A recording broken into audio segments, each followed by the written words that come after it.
Les animaux de compagnie nous apportent beaucoup, c'est certain. Cependant, devenir propriétaire d'un animal requiert un investissement important, aussi bien financier que psychologique.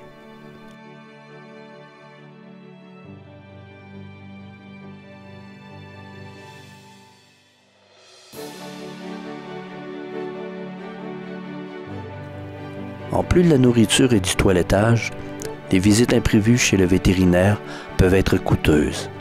En tant que propriétaire responsable d'un animal de compagnie, il est important d'être conscient de toutes les dépenses nécessaires pour s'occuper de votre petit ou gros compagnon, afin d'éviter les mauvaises surprises.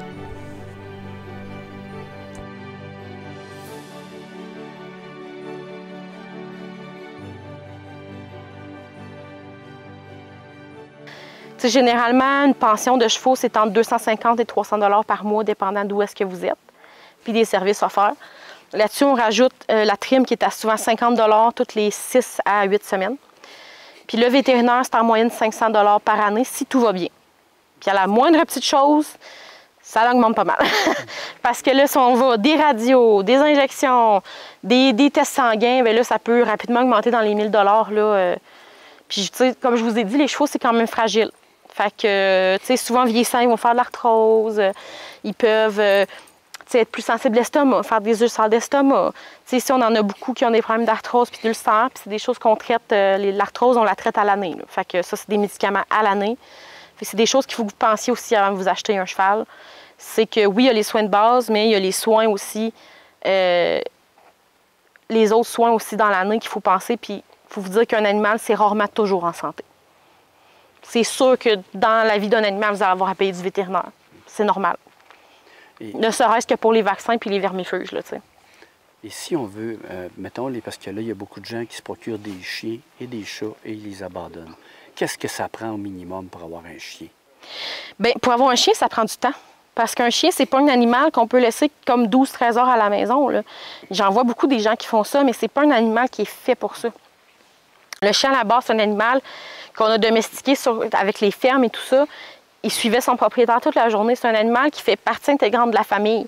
Donc, un chien, si vous n'avez pas de temps à lui donner, allez pas chercher un chien. Ça prend, si vous êtes au travail, c'est correct, il est 8 heures tout seul à la maison, OK. Y a-t-il quelqu'un qui peut aller sortir sur l'heure du midi? Est-ce que rendu au soir, vous avez le temps d'aller le marcher, d'aller le faire courir? Parce que, puis ça aussi, c'est de choisir la bonne race pour vous. Moi, j'ai un dalmatien. Un dalmatien, si je ne le laisse pas en liberté courir, il n'est pas heureux. Juste des marches, il ne serait pas heureux. Il a besoin d'être en liberté, il a besoin d'aller courir dans le bois, d'aller sniffer, d'aller fouiner. Tandis qu'un pug, une marche, c'est en masse. C'est pas un chien qui a beaucoup d'énergie. Si vous allez vous chercher un husky, il faut savoir que les huskies, c'est des chiens qui sont quand même fugueurs. Ça aime ça aller se promener dans le bois, puis ça va fuguer facilement. C'est des chiens qui sont extrêmement vocales. C'est des chiens qui ne perdent pas leur poil durant l'année, mais au mu du printemps, mu de l'automne, c'est épouvantable. C'est épouvantable, ça s'en va en touffe. Fait que, tu sais, personnellement, moi, je dis tout le temps aux gens, payez-vous un bon toiletteur, là, puis payez-vous un bon soin de mue avec un chien comme ça, soit un malamute, un husky, un samoyède, tous les chiens style nordique qui perdent leur poil en mue. Payez-vous un bon toiletteur, il va faire un soin de mue. Toute la mue, elle va rester chez eux, vous avez la paix. Fait que vous avez ça 2 fois par année, puis vous avez la paix. Justement, les races à poils longs, il faut payer du toilettage pour ça. Il faut que vous ayez le temps de le brosser aussi. Un chien qui a le poil long, c'est le brosser à tous les jours. Fait que tout ça, les vaccins. Tu sais, moi, mon chien, il vient ici à la ferme, donc théoriquement, je devrais avoir les vaccins de base, la leptospirose, minimum. La rage, c'est recommandé, puis souvent, c'est exigé par certains pays pour pouvoir aussi voyager avec votre chien. Par contre, admettons, en Abitibi, on est chanceux, présentement, on n'a pas de cas. Mais à Montréal, il y a des cas de rage encore, bien, tu sais, là, pas vacciné contre la rage, c'est un risque. Fait que c'est toutes ces choses-là qu'il faut regarder selon où est-ce que vous êtes. Votre style de vie. Si vous êtes quelqu'un de très actif, allez pas vous chercher un pug, à moins de vouloir l'amener dans votre sac à dos. Il ne sera pas capable de vous suivre. Ou un bulldog français. Mais si vous êtes quelqu'un de très, très, très... tu sais, moi, j'aime ça gamer puis chiller à la maison, allez pas vous chercher un husky, là. Il va manger mûr. Il ne saura plus quoi faire de sa peau. Tu sais, il faut savoir pourquoi la race a été créée, puis savoir si dans vos... Je sais bien qu'il est beau le chien, mais si ça ne vous convient pas votre mode de vie, ça ne sert à rien d'aller chercher, vous n'allez pas le garder, vous n'allez pas avoir de plaisir. Vous allez être écœuré du chien, le chien va être écœuré de vous. T'sais. Il va vous aimer pareil, mais il ne sera pas bien. Donc ça, c'est très, très, très, très important. Puis si vous ne connaissez pas beaucoup les chiens, puis vous voulez votre premier chien, allez vers un éducateur canin, s'il vous plaît. Un éducateur canin qui travaille en renforcement positif. On en a des excellents en région qui vont pouvoir vous donner des super bonnes bases pour bien partir votre chien sur des bases positives. Un chien qui est heureux de travailler. Travailler des comportements aussi qui sont normaux chez le chien, mais que des fois on veut atténuer, comme le jappement et tout ça. Un chien, ça jappe, c'est normal. Mais des fois, il jappe trop. Fait que c'est de trouver des bonnes façons de travailler ça. Puis un chiot, c'est un chiot. Ça mordit, ça gruge. Comme un enfant va ouvrir toutes les portes d'armoire. Puis, tu sais, ça fait partie de la game. Fait qu'il faut savoir dans quoi on s'embarque. Vous pouvez parler avec l'éducateur canin aussi. Il peut vous dire à peu près à quoi vous attendre. Puis il pourra aussi vous conseiller sur la bonne race de chien pour vous. Comme je dis, tous les chiens ne conviennent pas à tout le monde. Tu sais, un dalmatien, c'est pas un chien d'appartement, c'est pas un chien de ville, c'est un chien qui aime ça être à la campagne. C'est un chien qui a été élevé dans... En fait, il a été produit dans les écuries. À la base, là, c'est un chien qui suivait les calèches, qui courait à côté des chevaux en calèche, puis qui vivait dans les écuries. C'est pas un chien de ville, c'est un chien qui a besoin d'espace, c'est un chien qui a besoin de courir, d'explorer. Les huskies, pareil, c'est fait pour courir des kilomètres par jour, c'est pas fait pour... Puis souvent, même, ils ont même trop chaud dans les maisons. C'est fait pour être dehors. Tu sais, des fois, les gens, « Ah, mon Dieu, son chien est tout le temps dehors, il fait pitié. » C'est un husky, il veut pas être en dedans. Il demande la porte, il a chaud. Fait que, tu sais, ça aussi, c'était à prévoir. Tu sais, et mon cousin, il a un malamute, son chien, là, il veut pas rester dans la maison, puis mon cousin, il chauffe l'hiver. Des fois, il fait 30 dans sa maison, c'est dégueulasse. Le chien, il est plus capable. Il a fait une niche en bois rond, chauffe, tu sais, isolé, là. Le chien fait pas pitié, il est bien dans sa niche. Fait que, tu sais, c'est aussi ça. Comprendre d'où vient le chien, comprendre c'est quoi ses besoins. Les chiens ont tous des besoins similaires de base. C'est un animal sociable qui a besoin d'être inclus dans la famille. Attacher ça dans le bout dehors, là, au fond de la cour, en laisse, ça ne sert à rien d'avoir un chien dans ce temps-là. C'est un animal qui est actif, c'est un animal qui a besoin de stimulation mentale, qui aime gruger, qui aime travailler avec sa bouche. Puis, fait, toutes ces choses-là, mais après ça, il y a toutes les caractéristiques spécifiques à une race. Moi, ici, j'ai des chevaux. Bien, un chien de berger, c'est pas l'idéal pour moi parce que c'est des chiens qui ont un instinct d'aller rassembler le troupeau. Puis, généralement, ce genre de chiens-là se font blesser par les chevaux. Les chevaux s'énervent, ils s'excitent, puis là, les chiens, c'est plus fort qu'eux autres, il faut qu'ils aillent les chercher. Mais les chevaux, c'est pas des vaches. C'est un petit peu plus agile. Fait que des fois, ils se font frapper d'en face. Puis là, on a des problématiques. T'sais. Puis aussi, les chevaux, à un moment donné, sont écœurés que le chien les achale. C'est toutes des choses comme ça qu'il faut penser. Il y a des chiens qui sont parfaits avec des enfants, puis il y a d'autres que non. Puis même les chiens, des bonnes races pour enfants, ça ne veut pas dire que ça va être un bon match. Chaque chien est individuel aussi. Ça aussi, on ne le dira jamais assez. Là, les jeunes enfants, vous ne laissez jamais ça avec un chien sans surveillance. Point. Le jeune enfant ne peut pas comprendre que c'est pas correct de tirer les oreilles d'un chien, d'y rentrer un doigt dans l'œil. Puis le chien, lui, sa seule façon de se défendre, ça va être de grogner ou de mordre. Le chien, des fois, il n'a pas un comportement agressif du tout. C'est les parents qui ont trop laissé l'enfant ambitionner. L'enfant, il ne peut pas comprendre, il est trop jeune. Le chien ne peut pas comprendre, c'est un chien. C'est à l'adulte de gérer ça. Donc ça, c'est aussi quelque chose que je vois trop souvent des vidéos. Les gens, c'est cute, puis les gens qui connaissent les chiens vont faire « ton chien est sur le bord de mordre ton enfant. Il n'est pas bien. » Fait que c'est ça aussi. Prenez-vous un éducateur canin, comprenez le langage de votre chien. Votre chien vous parle. Avant de mordre puis avant de blesser, il y a toujours des signes. Toujours. Fait que ça, c'est quelque chose que je recommande énormément. Apprenez au moins le minimum de base de communication. Très, très, très important.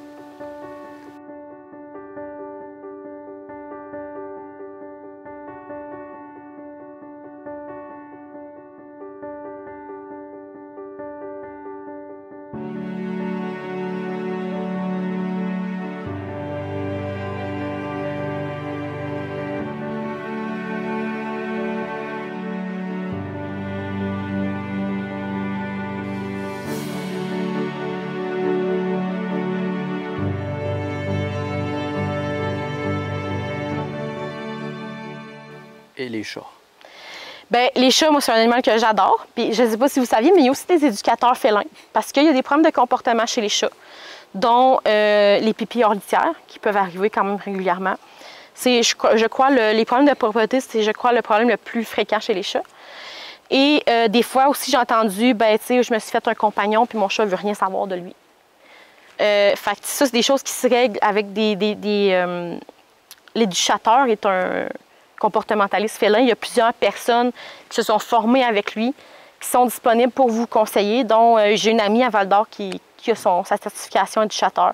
Donc, elle peut vous aider avec des problématiques. Un chat, c'est un animal qui est beaucoup plus indépendant, mais oui puis non. Oui, il peut se nourrir, tu sais, on lui donne à manger, on fait sa litière, il n'est pas obligé d'être autant. Tu sais, le chien, il faut le sortir, il faut faire ses besoins dehors, il faut prendre des marches. Le chat, pas autant. Par contre, il faut jouer avec son chat. Il faut lui offrir de l'enrichissement. Un chat, c'est un chasseur. C'est fait pour être actif quand même. Donc, c'est un excellent... Moi, je trouve que c'est quand même vraiment le fun de jouer avec son chat. C'est toujours le fun de les regarder faire. C'est tellement agile, un chat. Fait que, tu sais, mais c'est sûr que c'est plus facile de jouer avec son chat pendant qu'on écoute la télé chill le soir que d'aller prendre une marche avec son chien. C'est pas le même niveau de sport. Fait que pour quelqu'un qui est plus casanier, un chat, ça peut quand même être un très, très bon animal de compagnie. Il y a des gens qui laissent sortir leur chat dehors. Écoutez, moi, en ville, je suis pas vraiment pour ça. Je vais vous dire pourquoi. Parce que, vos voisins, ils n'ont rien demandé. Moi, j'adore les chats. Mais le fait que le chat de mes voisins vienne pisser dans ma fenêtre de chambre, puis qu'ils viennent faire ses besoins dans mon jardin. Fait que quand je fouille dans mon jardin, je trouve de la marde de chat, c'est médium le fun. Je dois vous avouer que même si j'adore les chats, je trouve ça poche un petit peu. Puis aussi, souvent dans un quartier, il y a 5, 6, 7 chats. Ça va faire des bagarres, ça va se battre. Il y a des risques qu'ils se fassent écraser par une voiture. Il y a des risques qu'ils se fassent faire mal par quelqu'un qui est mal intentionné. Il y a des risques qu'ils se fassent attaquer par un chien. En campagne, c'est une autre histoire. Vous avez beaucoup de terrain, il y a beaucoup d'espace. C'est sûr que si vous restez sur le bord de la grande route, je ne trippe pas non plus parce que les chats, généralement, ils se font quand même facilement écraser. Les chats, c'est très nocturne, ça aime beaucoup sortir la nuit. Fait que un chat, la nuit sur la route, ça fait des belles galettes. C'est plate à dire, mais c'est ça. Dans un rang en campagne, il y a quand même toujours des risques qu'il se fasse attraper par une voiture, mais un peu moins. Puis au moins, il n'y a pas autant de chances qu'il se fasse attaquer par un autre chat ou autre, mais il y a des chances qu'il se fasse attaquer par un animal sauvage. Fait que, tu sais, c'est toujours un pensez-y bien. Laisser un chat lousse dehors. Moi, mon chat, je le sors en laisse. Je le sors en laisse. Quand je sors dehors, je lui mets sa laisse, son harnais, il vient avec moi, il est super heureux. Puis des fois, même, je vais me promener avec lui. Fait que je le suis avec sa laisse où est-ce que lui veut aller. Fait qu'on a du plaisir, mais au moins, c'est pas un chien non plus. Il n'a pas besoin de faire ça tous les jours. Puis c'est une belle activité que j'aime faire avec lui. Il y a aussi l'option du catio, qui appelle un patio pour chat. Fait que c'est vraiment comme un extérieur avec, mettons, ça peut être genre juste de la broche à poule. C'est vraiment une pièce extérieure où le chat peut aller sortir. Il y a des meubles, il peut grimper, tout ça. Il est dehors, mais il est en sécurité. Donc, il est comme dans son enclos pour pas, justement, aller chez les voisins, se battre avec un autre chat. Toutes ces affaires-là qui peuvent arriver, là. Donc, c'est ça. À part ça, un chat aussi vétérinaire, et puis ça aussi, il faut faire stériliser. Ça prend une bonne nourriture. Tu sais, la nourriture, le whisky, à l'épicerie, là, ça crée des problèmes de santé chez les chats. Il y a plusieurs chats qui sont décédés de maladies rénales à cause de cette nourriture-là. C'est connu. Il y a des raisons pourquoi il y a des nourritures qui sont plus chères que d'autres. C'est la qualité des ingrédients et la qualité de la formulation. Dans les nourritures comme Whiskas, Partimix et etc., des fois, il n'y a même pas de viande. Des fois, c'est que des plumes, des pattes, il y a des têtes, mais il n'y a pas de viande. Les pattes et les têtes, c'est très, très bon comme à donner à un animal, mais peut-être pas comme principal. C'est une patte de poulet excellent pour un chien. C'est plein de glucosamines naturelles. Il faut qu'elle soit crue, par exemple, parce que cuite, c'est dangereux. Tous les os cuits sont dangereux pour les chats et les chiens. Parce que la cuisson change comment les molécules de l'os sont formées et ils deviennent cassants une fois cuits. Puis ce cassant-là peut carrément perforer l'estomac ou l'intestin. Les os crus, il n'y a pas ce danger-là. Par contre, c'est comme nous, il faut que ce soit au frigo, que ce soit, tu sais, on ne peut pas juste prendre de quoi qui traîne en terre depuis 6 ans, là, puis lui donner ça. Il faut quand même un peu de règle de salubrité quand on donne un peu de cru. Mais moi, je trouve ça excellent. C'est des os crus, très bon, mais il faut toujours de la supervision, puis il faut trouver les bons os pour le bon chien, avec la bonne grosseur d'os pour le bon chien. Ça, encore une fois, c'est une bonne idée, c'est de demander à un professionnel qui s'y connaît. Là, je parle pas des gens qui sont en animalerie et qui connaissent pas vraiment ce qu'ils disent. C'est une technicienne en santé animale. Donc, tu sais, elle sait ce qu'elle dit. Elle sait ce qu'elle parle, elle va vous donner des bons conseils. La petite fille qui vient de se faire engager chez Chico, elle peut peut-être connaître ça un peu, mais c'est pas une professionnelle là-dedans. Fait que faites toujours attention. T'sais, quand je dis un professionnel, allez-y vers quelqu'un qui a vraiment été formé là-dessus. Donc, il y a des gens aussi qui sont spécialisés en nutrition canine. Là. Ça peut vraiment être le fun aussi si vous êtes intéressé par donner comme du cru ou de la nourriture faite maison au lieu des croquettes. Mais c'est ça. Si vous allez vers les croquettes, peu importe que ce soit un chat ou un chien, la qualité est extrêmement importante. Les chats, c'est des carnivores stricts. Ça ne devrait manger que de la viande. Point. Ils vont chercher un tout petit peu de végétaux dans l'estomac de leur proie. Puis on s'entend, là, c'est des souris. Là. Il n'y a pas beaucoup... c'est pas très, très intense comme quantité. Les chats ne devraient pas manger de tout ce qui est amidon, végétaux, plein de sucre, etc. Les chats ne sont pas faits du tout pour manger ça. Les chiens le tolèrent un peu. Ça ne devrait pas être leur alimentation principale, mais ils sont capables de le digérer un peu plus. Mais pas les chats. Les chats, c'est des carnivores stricts. C'est comme des petits tigres. Et un petit tigre qu'on a dans notre maison, le chat n'a pas vraiment évolué différemment de quand il était sauvage. Il s'est approché des fermes en mangeant la vermine. Fait qu'il n'a jamais changé son alimentation, toujours resté un carnivore. Et un chasseur. Donc, des fois, il y a des gens qui ont des problèmes avec leur chat à l'intérieur, qui sont intenses, qui attaquent les enfants ou autre. Puis le seul problème du chat, c'est qu'il manque de stimulation. Il a besoin de chasser. Fait qu'il se trouve une façon de chasser. Fait que des fois, juste d'offrir un environnement un peu plus stimulant, de jouer un peu plus avec son animal, d'offrir des jeux plus intéressants. Les chats aussi, ça peut avoir des jouets alimentaires. Si vous avez un chat qui est glouton ou un chat qui s'ennuie, vraiment, vous pouvez aller jouer, chercher des jouets alimentaires. Donc, ça les fait travailler mentalement, physiquement, pour aller chercher la nourriture comme ils feraient dans la nature. Puis ça, c'est vraiment une affaire qui est vraiment le fun aussi. Donc, peu importe l'animal que vous avez, c'est un être vivant. Puis il faut que vous soyez prêt à vous informer, vous renseigner, puis aller chercher le professionnel adéquat si vous avez une problématique avant de dire « je vais l'abandonner ». Parce qu'il y a beaucoup de gens qui abandonnent leurs animaux pour des problématiques qui sont totalement réglables, mais ils ne savent juste pas. Donc, ça aussi, tu sais, avant de vous prendre un animal, soyez sûr que vous savez que vous allez avoir à le nourrir. Donc, c'est de la nourriture à acheter, que vous allez avoir du vétérinaire à payer. Que si votre animal tombe malade, ça se peut que ça coûte cher. Puis que ça se peut que vous ayez besoin de l'aide d'un professionnel à ce domaine-là. Puis c'est correct. Puis cette personne-là va vous aider probablement à avoir une excellente relation avec votre animal. Puis régler la plupart des problèmes que vous aviez. Donc, ça peut vraiment valoir la peine de payer un peu pour ça, pour avoir finalement vraiment une belle vie avec votre animal là, avant de penser à l'abandonner.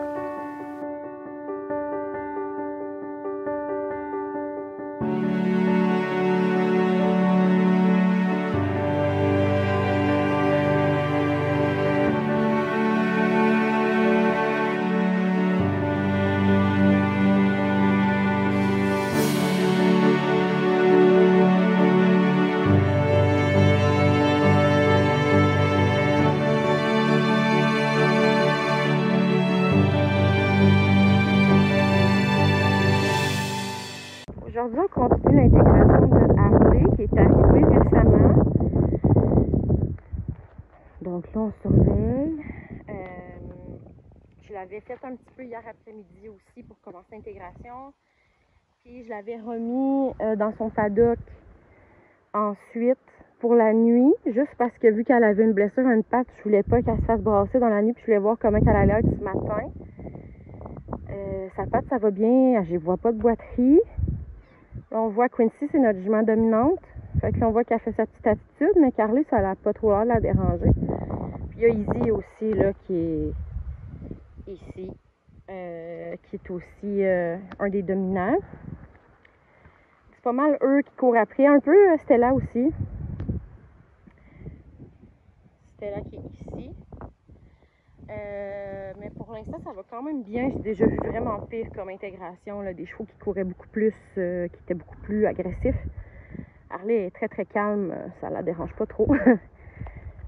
Donc, ça aussi, c'est des choses qu'on vit avec le sanctuaire, l'intégration de nouveaux animaux, parce que pas mal toutes les espèces sont assez territoriales. Puis c'est sûr qu'il va y avoir des conflits. Puis là, en intégrant un nouveau cheval dans un troupeau qui est déjà bien établi, ça fait qu'on a une hiérarchie qui doit se refaire. Harley est quand même assez, semble pas très soumise, donc elle va probablement finir par monter dans le milieu au moins de la hiérarchie.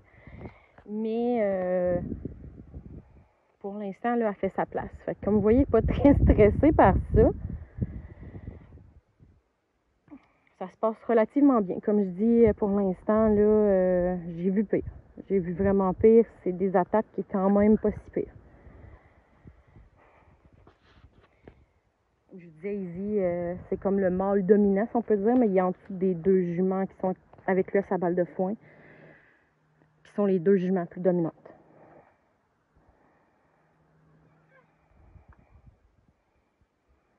Fait que, tu sais, elle se tasse, mais elle est pas... Elle démontre qu'elle se tasse, mais pas trop. Tu sais, elle veut quand même s'intégrer dans le troupeau.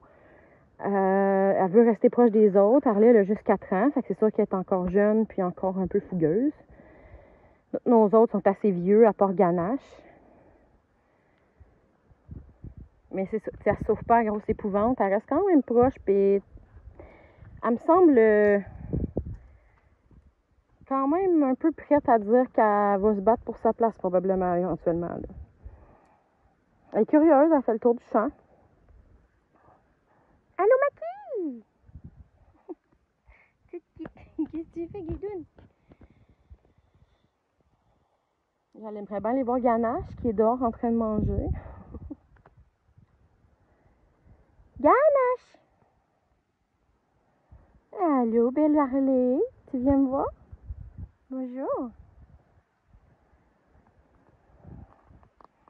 Coucou.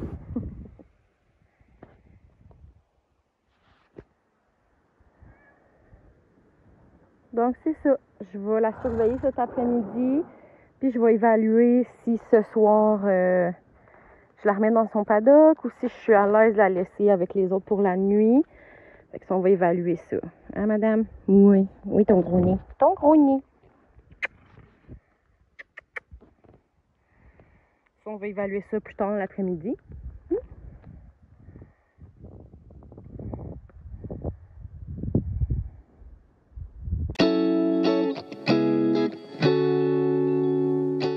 Qu'est-ce que la CZQ, la Corporation de zoothérapie du Québec, de zoothérapeutes du Québec?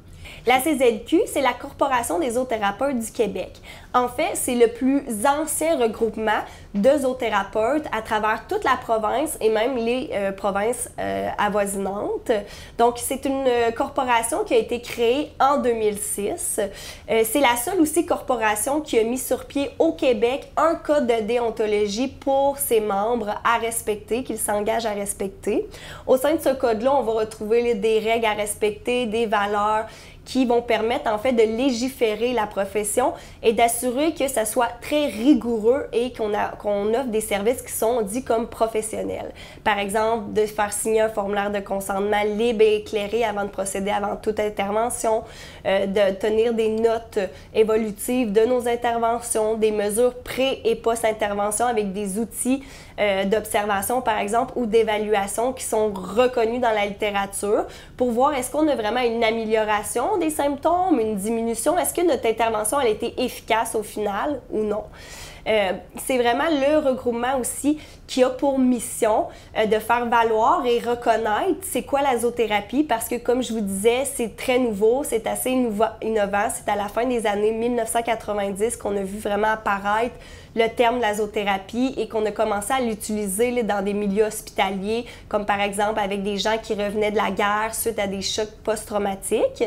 Donc c'est une approche qui n'est pas beaucoup connue, donc la Corporation des zoothérapeutes du Québec se donne comme mission de faire valoir, de faire connaître et reconnaître la profession à travers là, plusieurs moyens, comme par exemple en assurant de la communication, en faisant valoir c'est quoi la zoothérapie auprès des instances, auprès des CI3S, dont des centres intégrés de santé et de services sociaux du Québec, etc.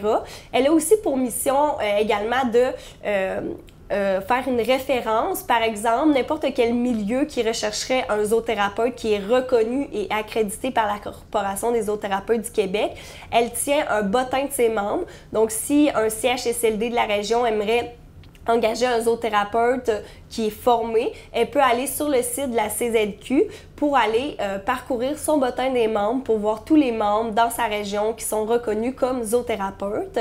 Et finalement, elle a aussi également pour mission de soutenir évidemment ses membres et de leur offrir des services professionnels, par exemple la documentation, comme des contrats pour pouvoir l'utiliser ce contrat-là ou avec une instance comme un CI3S, un CLSC, peu importe. Elle offre aussi des protocoles en lien avec les protocoles d'hygiène qui ont été vraiment là, mis sur pied avec des professionnels dans le domaine. Elle offre aussi des notes évolutives, des idées d'activité, du soutien, une assurance professionnelle et horaire en mission à plus bas coût lorsque vous êtes membre professionnel de la Corporation des zoothérapeutes du Québec. Donc, elle vient vraiment soutenir, nous, les membres, dans notre intervention, répondre à nos questions. Donc, c'est vraiment ça, en gros, la mission là, de la CZQ, qui est de faire reconnaître la zoothérapie, d'accompagner, soutenir ses membres et d'accompagner la population lorsqu'ils sont en recherche d'un membre qui serait reconnu, un zoothérapeute reconnu par la corporation.